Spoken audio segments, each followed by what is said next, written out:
अस्सलामुअलैकुम, कैसे हैं आप सब। उम्मीद है आप सब खैरियत से होंगे। तो आज हम स्टार्ट करते हैं SOC 401 का लेक्चर नंबर 19, जिसका इस पूरे लेक्चर का एक ही थीम है कि हमारे पूरे वर्ल्ड में मेल्स को डोमिनेंट समझा जाता है फीमेल्स के। हमारा पूरा लेक्चर इसी के गिर्द घूमेगा। हम यही बातें डिस्कस करेंगे कि सोसाइटी में मेल्स को ज़्यादा इंपॉर्टेंस मिलती है, फीमेल्स को इतनी इंपॉर्टेंस नहीं मिलती है। जेंडर आइडियोलॉजी, हम 5 चीज़ों को डिस्कस करेंगे इस लेक्चर में। उसमें से पहली एक चीज़ है जेंडर आइडियोलॉजी। हमारी सोसाइटीज़ की यही सोच है कि मेल्स जो हैं वो डोमिनेंट हैं फ़ीमेल के। मेल को ज़्यादा प्रायोरिटी मिलती है, जबकि फ़ीमेल्स को इतनी प्रायोरिटी नहीं मिलती है। सेकंड चीज़ है कि negative impact of base gender ideologies. Base gender ideologies के नेगेटिव इम्पैक्ट क्या हैं? तो इसकी सबसे बड़ी एग्ज़ाम्पल ये है कि जब लड़का पैदा होता है ना, तो घर वाले खुशियाँ मनाते हैं, मिठाइयाँ बाँटते हैं, सेलिब्रेशंस करते हैं। लेकिन जब लड़की पैदा होती है तो फिर ज़ाहिर है आप कुछ कर तो सकते नहीं हो, तो आप ढीला सा मुँह करके ये कह देते हो कि चलो अल्लाह की रहमत है, पैदा हो गई है, होने से सुटनी थोड़ी ना है।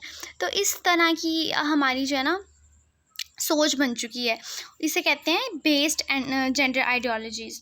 जिस तरह से पुराने वक्तों में ऐसा होता था कि फ़ीमेल्स को ज़िंदा जला दिया जाता था या उनको भूखा प्यासा रखा जाता था, उन पे जुल्म किए जाते थे। ये सब कुछ आज भी हो रहा है, लेकिन एक मॉडर्न वे में। फॉर एग्ज़ाम्पल जिस तरह से अभी अभी एक हो रहा है कि अल्ट्रासाउंड होती है ड्यूरिंग प्रेगनेंसी। अगर पता चले कि जी फ़ीमेल है तो उसको वहीं पे अबॉर्ट करा दिया जाता है, और ये बहुत सारे ममालिक में अभी भी होता है। ओके जी, उसके बाद हम पढ़ेंगे वुमेन एम्प्लॉयमेंट। वुमेन एम्प्लॉयमेंट जो है आजकल जो है ना, इसका ट्रेंड बहुत ज़्यादा हो गया है। पिछले 4 डेकेड से ना औरतों में ये अवेयरनेस आई है कि उन्हें भी एम्प्लॉयमेंट करनी चाहिए। एम्प्लॉयमेंट से मुराद कि उन्हें जॉब करनी चाहिए, उनको अपने पैरों पे खड़ा होना चाहिए, उनको किसी और पर डिपेंडेंट नहीं बनना, उनको इंडिपेंडेंट होना है। और ये सब कुछ सोशल मीडिया के थ्रू है। जिस तरह से ग्लोबलाइजेशन हो रही है, तो फीमेल्स में भी ये अवेयरनेस आ रही है कि उनके लिए एम्प्लॉयमेंट कितनी ज़रूरी है।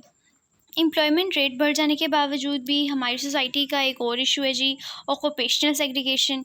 एक जगह पे आप काम कर रहे हो, एक मेल को आप 4000 पे कर रहे हो, उसी काम का एक फ़ीमेल को 2000 पे कर रहे हो, तो इसका मतलब है ऑक्यूपेशनल सेग्रीगेशन। इसकी एग्जांपल आप टीचिंग से ले सकते हो कि मेल जो है वो एक लेक्चर कन्वे करने का 4 to 5000 चार्ज करता है, 4 to 5000 चार्ज करता है, जबकि फ़ीमेल जो है वो पूरा दिन बच्चों के साथ रहती है, उनको टीच करती है, और पूरे 1 मंथ गुज़र जाने के बाद उनकी जो सैलरी है वो बनती है कोई 12 से 15,000।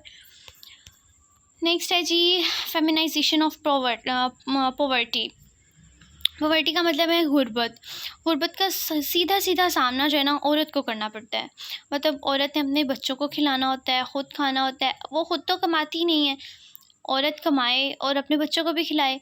लेकिन जो औरतें नहीं कमाती और वो गुर्बत का सामना करती हैं, तो वो अपने बच्चों को भी भूखा रखती हैं, ख़ुद भी एक बहुत बदहाली वाली ज़िंदगी गुजारती हैं। तो इस सारे लेक्चर का एक ही थीम था कि हमारी सोसाइटी में जो मेल्स हैं उनको प्रायोरिटी दी जाती है, उनको डोमिनेंट समझा जाता है, जबकि फ़ीमेल्स को इतनी प्रायोरिटी नहीं दी जाती है, उनके हकूक़ को मार दिया जाता है। ठीक है, ये पुराने ज़माने में भी होता था और अब नए ज़माने में भी होता है, लेकिन उसका वे डिफरेंट है। सो आज का हमारा लेक्चर यहीं एंड होता है। ये मैंने कुछ हाईलाइट किया हुआ है, लेकिन इसमें कुछ इतना ना इम्पोर्टेंट नहीं है पेपर पॉइंट ऑफ व्यू से। बस थोड़े से कॉन्सेप्ट से अगर आपको ये क्लियर हो गए हैं, तो मतलब आपका पेपर A1 है। तो अगर आपको मेरी वीडियो अच्छी लगी हो, मेरा समझाना अच्छा लगा हो, तो काइंडली मेरी वीडियो को लाइक कीजिएगा, मेरे चैनल को सब्सक्राइब कीजिएगा, क्योंकि ये मेरी फ़र्स्ट वीडियो है और मुझे इतना आइडिया नहीं है कि इसको कैसे बनाते हैं, इसको सब कुछ कैसे करना है। तो आप काइंडली मेरा साथ दें, मुझे सपोर्ट करें, ताकि मैं आपके लिए नए लेक्चर्स भी अपलोड करूँ। Thank you so much.